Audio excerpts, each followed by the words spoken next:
салом дӯстони азиз ва хуш омадед ба нашри охирини барномаи сархати рӯйдодҳо. имрӯз 31 август аз он мегӯем ки тоҷикистон барои ширкат дар нишасте бо амрико даъватнома гирифтааст. беэҳтиромии пулиси рус нисбати муҳоҷирон дар Санкт-Петербург, бештар кардани автобусу троллейбусҳо дар роҳҳои Душанбе ва марги фоҷиавии як ҷавони тоҷик ки аз ошёнаи 25-ум ба замин сарозир шудааст. созмони амният ва ҳамкории Аврупо барои рафъи оқибатҳои офатҳои табиӣ ба Кумитаи ҳолатҳои фавқулодда беш аз 14 000 литр маводи сӯзишворӣ тақдим кардааст. ин маводи сӯхт барои истифодаи мошинҳо ва таҷҳизоти кумита ба хотири ҳифз ва интиқоли аҳолӣ ба манотиқи амн ҳангоми офатҳои табиӣ пешбинӣ гардидааст. дар айни замон дар манотиқи гуногуни Тоҷикистон корҳои бартараф намудани паёмадҳои сели шаби 27 август идома дорад. дар натиҷаи ин офати табиӣ расман марги 21 нафар эълон шуд. ба дасти радиои озодӣ наворе расид ки беэҳтиромии пулис ба муҳоҷиронро нишон медиҳад. корбароне ки наворо фиристоданд мегӯянд он рӯзи 30 август дар сохтмони Лахта центр, як иншооти ширкати Газпром дар шаҳри Санкт-Петербург сабт шудааст. дар навор дида мешавад ки чӣ гуна як корманди пулис қуттиҳои нону шириниҳоро ки муҳоҷирон тановул мекарданд лагат зада ба онҳо дағалона чизе мегӯяд. ба гуфтаи муҳоҷирон, бо вуҷуди он ки ҳамаи санадҳои қонуниро дар ин ҷо доранд, пайваста мавриди азияти кормандони пулис қарор мегиранд. дар бунёди Лахта центр садҳо зодаи Тоҷикистон, Ӯзбекистон ва Қирғизистон кор мекунанд.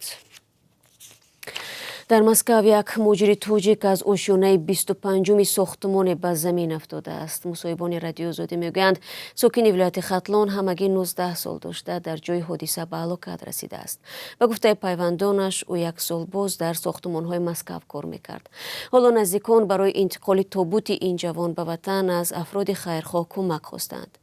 ба ҳисоби миёна соле то 1000 тобути муҳоҷиронро аз Русия ба Тоҷикистон меоранд ки дар пайи беморӣ, садама ва ҳодисаҳои дигари нохуш ҷони худро аз даст доданд. Тоҷикистон ба нишасти сарони кишварҳои Осиёи Марказӣ ва Иёлоти Муттаҳидаи Амрико даъватнома дарёфт карда, аммо дар ин замина ба хулосае наомадааст. дар ин бора муовини вазири умури хориҷаи Тоҷикистон Содиқ Имомӣ хабар дода гуфтааст, ҳоло ин масъала дар баррасӣ аст. пештар аз ин Вазорати кори хориҷӣ хабар дод, ки рӯзи 22 август Сироҷдин Муҳриддин дар Душанбе бо Гарри Питерс, раиси Кумитаи Сенати Амрико, дар умури амнияти миллӣ ва корҳои ҳукуматӣ дор дошт. ҷонибҳо муносибати тарафайн байни Тоҷикистон ва Амрико матраҳ карданд. нишасти 351 аз соли 2015 баргузор мегардад ва ин як маҳфили кориест ки барои баррасӣ ва ҳамоҳангсозии барномаву нақшаҳои муштарак таъсис шудааст.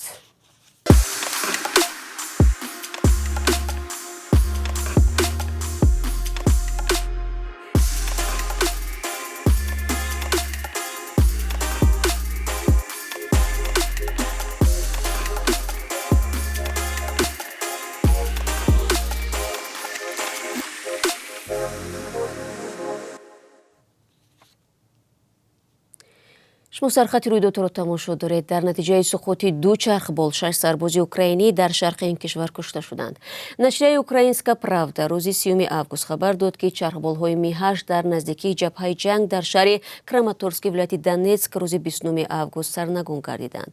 як сухангӯи артиш вуқӯи фалокатро тасдиқ карда, вале ҷузъиёти онро нагуфтааст. бино ба баъзе гузоришҳо, фалокат дар наздикии шаҳри Бахмут сурат гирифтааст, ки саҳнаи набардҳои сахте байни нирӯҳои Русия ва Украина набуд. айни замон Киев ҳамлаҳо бо дрон ва ё паҳботҳоро дар қаламрави Русия зиёдтар кардааст ва нирӯҳояш дар ҷануб ба пешравӣ ноил шуданд. вазорати фарҳанг, иттилоот, варзиш ва сиёсати ҷавонони Қирғизистон хостааст, ки шабакаи иҷтимоии TikTok дар ин кишвар баста шавад. сабаб ба гуфтаи масъулони вазорати фарҳанг ин аст, ки шабака пеширои нашри иттилооти зараровар барои кӯдаконро намегирад.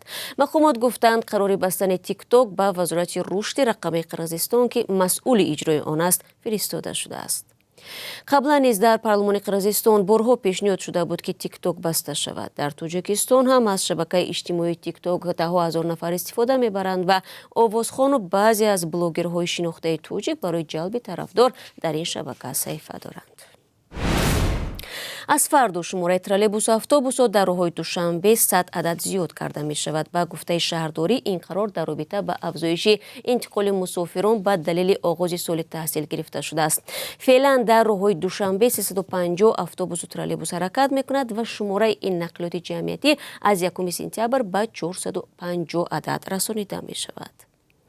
аксари сокинони душанбе бар ин назаранд ки ҳатто бо ворид кардани автобусу троллейбусҳои нав то ҳанӯз мушкили интиқоли мусофирон бахусус субҳ вақти рафтан ба кору дарс ва шом вақти бозгашт ҳалли худро пурра дарёфт накардааст.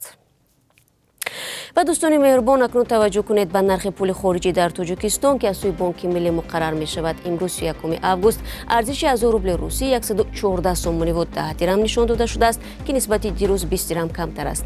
1 доллари амрикоӣ 10 сомониву 96 дирам ва 1 евро 11 сомониву 93 дирам мебошад. дар бонкҳои тиҷоратӣ ин қурб метавонад баландтар ё пасттар бошад. бинандагони азиз, ин нашри охирини барномаи сархати рӯйдодҳо буд. аз 1 сентябр ин барнома пахш намешавад, аммо барномаҳои нави дигаре дорем ки мутмаинам писанди шумо айзон хоҳад буд. сипос аз якоякатон ва умедворем ҳамин гуна моро ҳамроҳӣ хоҳед кард. ёдатон наравад, соати 18 бо вақти душанбе ахбори озодӣ дорем ва дар он ҷо мунтазиратон ҳастем. рӯзи хуб дошта бошед.